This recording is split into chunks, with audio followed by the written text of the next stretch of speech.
In the early 1800s, there was a woman named LaLurine. She lived an upper-class life in the New Orleans with her third husband and 6 children in their large mansion.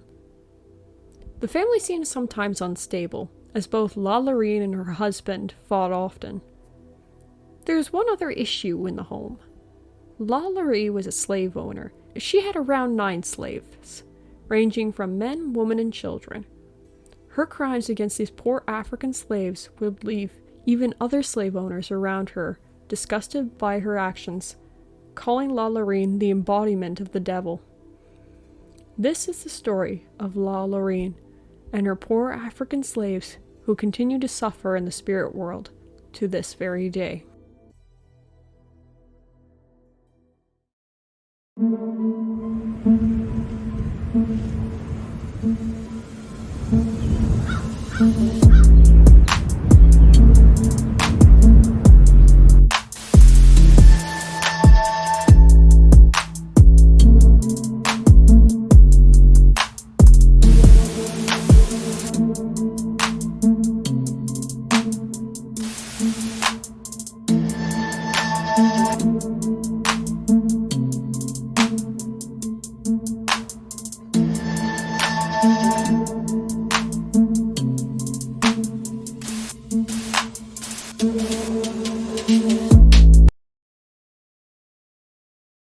LaLurine was born in 1787 in the New Orleans, USA, to a rich and high-class French family. She got pregnant and was married to her first husband. She was then married 3 times. Her third and current husband was a type of surgeon.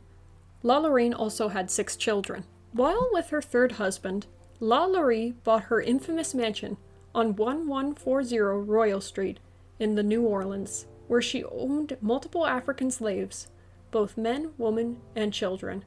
Likely, she had around 9 slaves.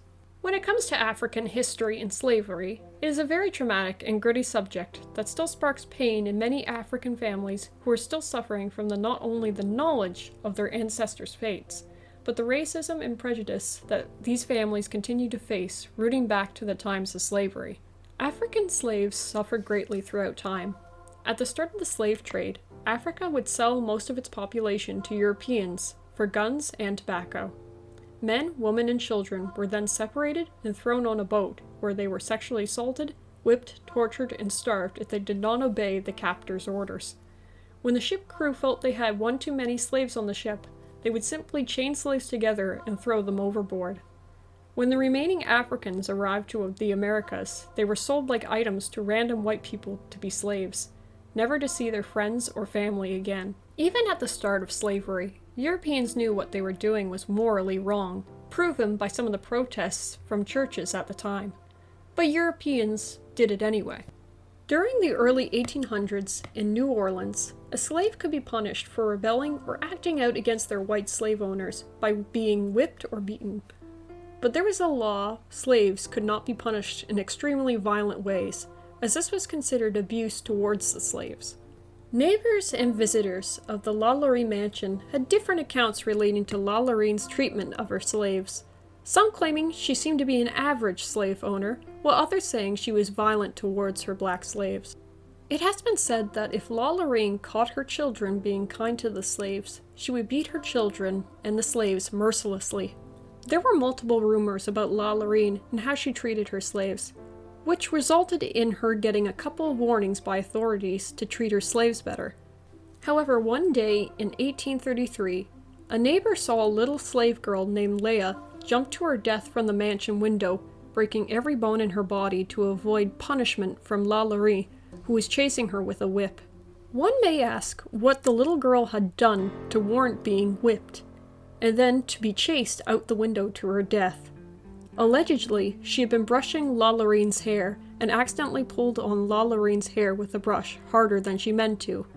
Apparently, that was enough for LaLurine to start chasing this young girl with a whip. As a result of little Leah's death, officers ordered LaLurine to sell her slaves to better homes in the area. LaLurine did just this, but sold her slaves to her relatives, who quickly gave the slaves back to LaLurine without police noticing. Sadly, the slaves continued to suffer abuse at the dreaded mansion. On April 10th, 1884, a fire started at the mansion that quickly engulfed the entire building. It was alleged that LaLurine made a couple of her servants save some of the furniture and artwork from her home, instead of saving any of the other slaves that were unaccounted for. When the fire was put out, officers went inside to find a woman chained to the stove. This woman was another slave of LaLurine. The slave explained she was the cook of the mansion, and she had attempted to kill herself by starting the fire, to avoid more abuse from LaLurine. The cook also mentioned that the officers needed to go upstairs because there were other slaves trapped in the attic. Firefighters and officers rushed up the stairs to the attic, only to be met with the most gruesome sight possible. Slaves were chained to the walls with spiked collars, some of which were suspended by the neck. Others were forced into dog cages, covered in whiplashes and bruises from beatings. Many slaves had their fingers or toes broken, with toenails and fingernails ripped off. A newspaper published at the time called the New Orleans Bee wrote, "Upon entering one of the apartments, the most appalling spectacle met their eyes. 7 slaves, more or less horribly mutilated, were seen suspended by the neck, with their limbs apparently stretched and torn from one extremity to the other. These slaves were the property of the demon, in the shape of a woman.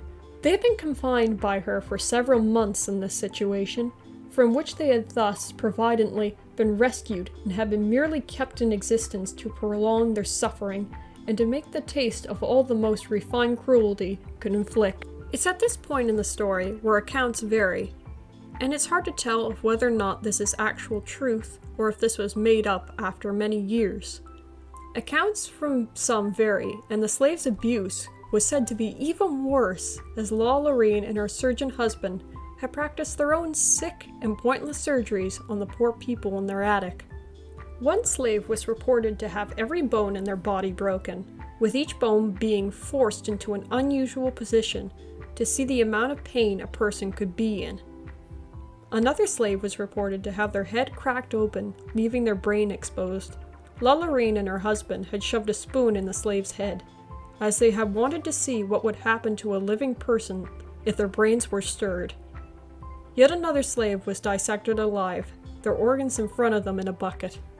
Most people believe these experiments were exaggerated to get the public more interested in the mansion's haunted tourism. This is due to some of these alleged disturbing surgeries only being made public in the early 19th century. Regardless of some of the most heinous details of the experiments are true or not, these slaves were tortured mercilessly and died agonizing deaths due to this disgusting individual, and likely her scum husband too.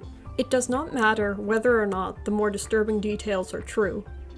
What is true is these slaves have been abused, and they clearly suffered greatly from it. These people should never have been slaves in the first place. But it's eerie how even the slave owners at the time thought this was absolutely disgusting. Even other slave owners were disgusted, like I said, by LaLurine and her husband's acts. It took no time for the town to find LaLurine and her husband guilty and sentence them both to hanging.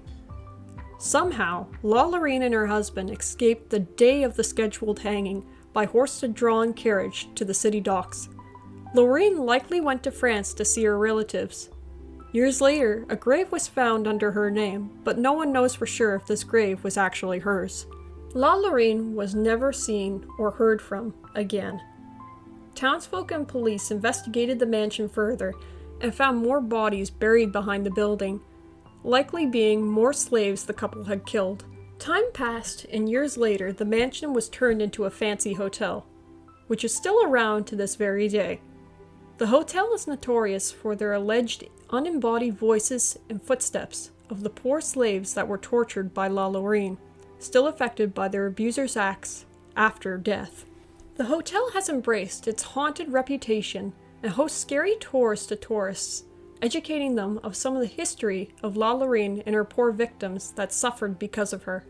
On a personal note, I believe it's important to educate people of African history, especially when the history is hard to listen to.